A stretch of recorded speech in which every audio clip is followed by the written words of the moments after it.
നമസ്കാരം. മെട്രോ മാറ്റിനിയിലേക്ക് സ്വാഗതം. നിരവധി സൂപ്പർ ഹിറ്റ് ഗാനങ്ങൾ ആലപിച്ച് മലയാളി പ്രേക്ഷകരുടെ മനസ്സിൽ ഇടം നേടിയ ഗായകനാണ് MG ശ്രീകുമാർ.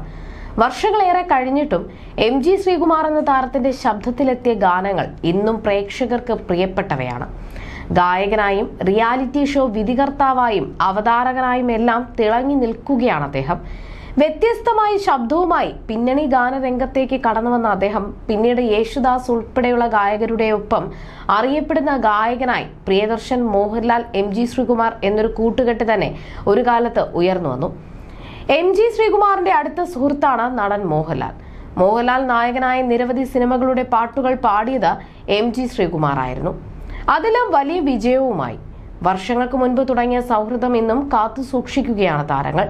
കുട്ടിക്കാലം മുതലേയുള്ള സൗഹൃദം സിനിമയിൽ എത്തിയപ്പോഴും ഇരുവരും നിലനിർത്തിയിരുന്നു. ഇവരുടെ കൂട്ടുകെട്ടിലെ മിക്ക ഗാനങ്ങളും സൂപ്പർ ഹിറ്റാണ്. MG വിധികർത്താവായിരുന്ന സമയത്ത് ടോപ്പ് സിംഗറിലേക്ക് അതിഥിയായി മോഹൻലാൽ എത്തിയിരുന്നു. മോഹൻലാൽ ഉള്ളതുകൊണ്ടാണ് ഞാൻ ഇപ്പോഴും സിനിമയിൽ പാടുന്നത് എന്നാണ് ചിലർ പറഞ്ഞിരുന്നത്. ബേസിക്കായിട്ട് നമുക്ക് പാടണമെന്നുണ്ടെങ്കിൽ അതിനൊരു കഴിവ് വേണം.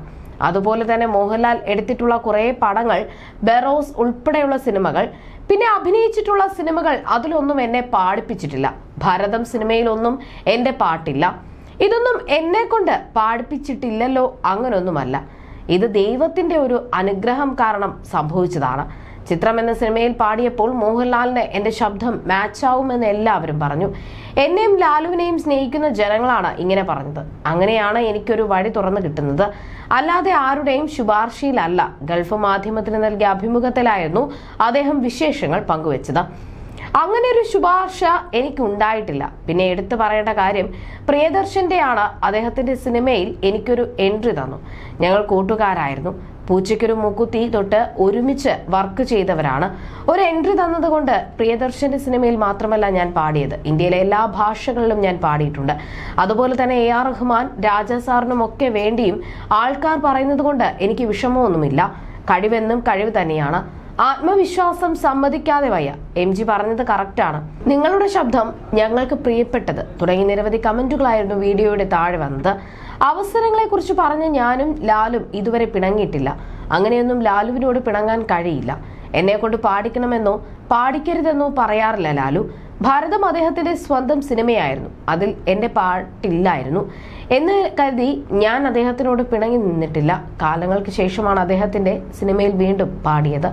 തുടരും എന്ന ചിത്രത്തിലെ ഗാനം സൂപ്പർ ഹിറ്റായിരുന്നു.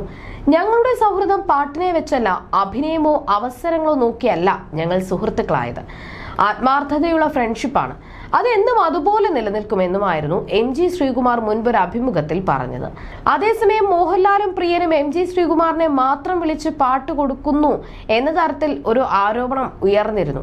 അത്തരത്തിൽ എപ്പോഴും വരുന്ന പ്രചരണങ്ങൾക്ക് മറുപടിയുമായി MG ശ്രീകുമാർ തന്നെ രംഗത്തെത്തിയിരുന്നതും വൈറലായിരുന്നു. പ്രിയനെ കുറിച്ച് പറഞ്ഞാൽ അദ്ദേഹമാണ് എന്റെ ചവിട്ടുപടി. പ്രിയനും മോഹൻലാലും ഉള്ളത് കൊണ്ടാണല്ലോ MG ശ്രീകുമാർ ആയതെന്ന് പലരും പറയാറുണ്ട്. അതിനുത്തരം പറയേണ്ടത് അവരാണ്. അതിനുള്ള മറുപടി അവർ പല വേദികളിലും പറഞ്ഞിട്ടുണ്ട്. കാവാലം പുരുഷോത്തമൻ സാറിന്റെ അവാർഡ് എനിക്ക് സമ്മാനിച്ചത് പ്രിയനാണ്. അന്ന് ആ വേദിയിൽ വെച്ച് അദ്ദേഹം എന്നെ കുറിച്ച് സംസാരിച്ചിരുന്നു. ഞാൻ ഇവന് സിനിമയിൽ പാടാൻ അവസരം കൊടുത്തു. പിന്നാലെ വേറെ സംവിധായകരും സംഗീത സംവിധായകരും ഒക്കെ പാടാൻ അവസരം കൊടുത്തു.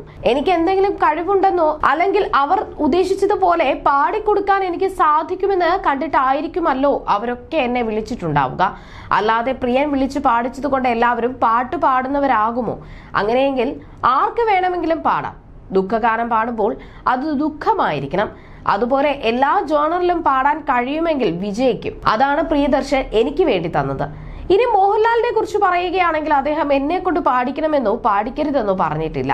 ഭരതം എന്ന സിനിമ അദ്ദേഹത്തിന്റെ സ്വന്തമാണ്. അതിൽ എന്നെ കൊണ്ട് പാടിപ്പിച്ചിട്ടില്ല എന്ന് കരുതി ഞാൻ അദ്ദേഹത്തിനോട് പിണങ്ങാനും നിന്നിട്ടില്ല. ഞങ്ങളെ പിണക്കാനും സാധിക്കില്ല. എമ്പുരാൻ, വാലിബൻ തുടങ്ങി ഇപ്പോഴിറങ്ങിയ ഏതെങ്കിലും മോഹൻലാലിന്റെ പടത്തിൽ ഞാൻ പാടിയിട്ടുണ്ടോ? എത്രയോ കാലത്തിന് ശേഷമാണ് തുടരും എന്ന സിനിമയിലൂടെ മോഹൻലാലിന് വേണ്ടി പാടുന്നത്. അദ്ദേഹം എന്നോട് പാടണമെന്നോ പാടരുതെന്നോ പറയാറില്ല. ഞങ്ങളുടെ സൗഹൃദം വേറെയാണ്. സംഗീതമോ അഭിനയമോ അല്ല. ഞങ്ങളുടെ ഫ്രണ്ട്ഷിപ്പ് സത്യമാണെന്നും MG ശ്രീകുമാർ പറഞ്ഞു. ഒരു മാധ്യമത്തോട് സംസാരിക്കവെയായിരുന്നു തന്നെ കുറിച്ച് വരുന്ന വാർത്തകളിൽ MG പ്രതികരിച്ചത്. 1984 പുറത്തിറങ്ങിയ പൂച്ചയ്ക്കൊരു മൂക്കുത്തി എന്ന സിനിമയിൽ പാട്ട് പാടിക്കൊണ്ടാണ് എം ജി ശ്രീകുമാർ പ്രിയദർശൻ സിനിമകളുടെ ഭാഗമാകുന്നത്. പിന്നീട് ഇങ്ങോട്ട് താളവട്ടം, ചിത്രം തുടങ്ങി ഒരു കാലത്ത് വലിയ വിജയമായ സിനിമകളിലെല്ലാം ഇതേ കൂട്ടുകെട്ട് ആവർത്തിച്ചു. സിനിമയിലൂടെ ഉണ്ടായ സൗഹൃദം വ്യക്തിജീവിതത്തിലും താരങ്ങൾ കാത്തുസൂക്ഷിച്ചു. ഇന്ന് ഏറ്റവും അടുത്ത സുഹൃത്തുക്കളാണ് ഇവരൊക്കെ. സമാനമായ രീതിയിൽ പല കൂട്ടുകെട്ടുകൾ വന്നിട്ടുണ്ടെങ്കിലും ഇവരൊക്കെ പാതിവഴിയിൽ ഇണങ്ങി പിരിയുന്ന കാഴ്ചയാണ് കണ്ടിട്ടുള്ളത്. അങ്ങനെ പിണങ്ങാൻ നോക്കുന്നവർക്കുള്ള മറുപടിയാണ് എം ജി ശ്രീകുമാർ പറഞ്ഞത്. മലയാളത്തിലെ ഐക്കോണിക് ഗായകരിൽ ഒരാൾ. മെലഡിയും അടിച്ചുപൊളിയും ക്ലാസിക്കുമെല്ലാം ഒരുപോലെ മികവോടെ പാടാൻ എം ജിക്ക് സാധിക്കും. സംഗീത കുടുംബത്തിലാണ് എം ജിയുടെ ജനനം. ചേട്ടൻ എം ജി രാധാകൃഷ്ണൻ മലയാളത്തിലെ പ്രമുഖ സംഗീത സംവിധായകനാണ്.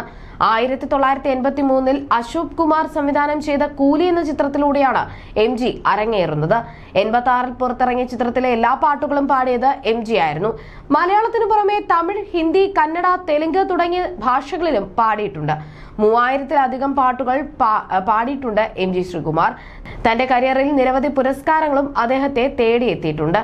3 തവണ മികച്ച ഗായകനുള്ള കേരള സംസ്ഥാന ചലച്ചിത്ര പുരസ്കാരവും 2 തവണ ദേശീയ പുരസ്കാരവും അദ്ദേഹത്തെ തേടിയെത്തി. 4 പതിറ്റാണ്ടിലധികമായി മലയാളികളുടെ നിത്യജീവിതത്തിന്റെ ഭാഗമായി എം ജി ഉണ്ട്. സംഗീത കുടുംബത്തിൽ നിന്നായിരുന്നു അദ്ദേഹം സിനിമയിലെത്തിയത്.